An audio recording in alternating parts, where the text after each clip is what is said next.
এক আনসার সদস্যকে টেনে হিঁচড়ে তুলে নিয়ে যাচ্ছেন কয়েকজন বিজেপি সদস্য। হিলি ইমিগ্রেশন চেকপোস্ট এলাকায় আইন শৃঙ্খলা বাহিনীর দুই পক্ষের এমন কাণ্ডে হতবাক সাধারণ মানুষ।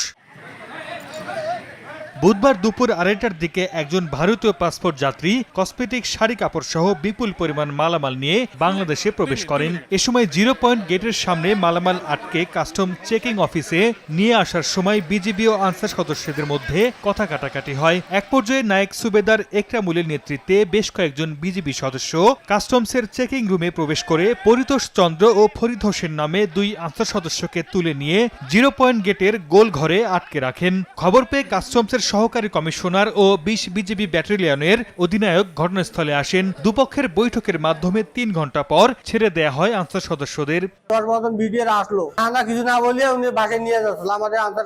প্রিয় নাম্বার সেট করে বিকাশে সেন্ড মানি করুন ফ্রি।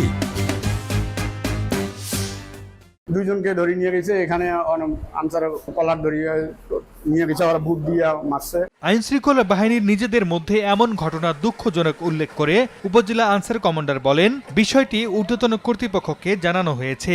যদিও এই ঘটনাটা একটা অশোভনীয় হয়ে গেছে, তো বাহিনীর পক্ষে এটা অত্যন্ত লজ্জাকর বা এটা হওয়া কাম্য না। অভ্যন্তরীণ ভাবে ওনাদের নিজস্ব বাহিনীতে ওনারা এই বিষয়টা নিয়ে ওনারা তদন্ত করে নিজেদের মতো একটা ব্যবস্থা নেবেন। এদিকে ঘটনাটিকে ভুল বোঝাবুঝি উল্লেখ করে জয়পুরহাট 20 বিজিবি ব্যাটালিয়নের অধিনায়ক জানান, বিষয়টি মীমাংসা হয়ে গেছে। আনসার ছিল, আমাদের কাস্টমসের অফিসার ছিল, ওখানে সহকারী কমিশনার ছিল এবং তাদের অন্যান্য অফিসাররা ছিল। বিষয়টা আমরা কথা বলে বিষয়টা নিষ্পত্তি হয়ে গেছে। আগামীতে এমন ঘটনা যেন না ঘটে সেদিকে নজর দেওয়া হবে বলে জানিয়েছেন বিজিবি অধিনায়ক। সময় সংবাদ, হিলি।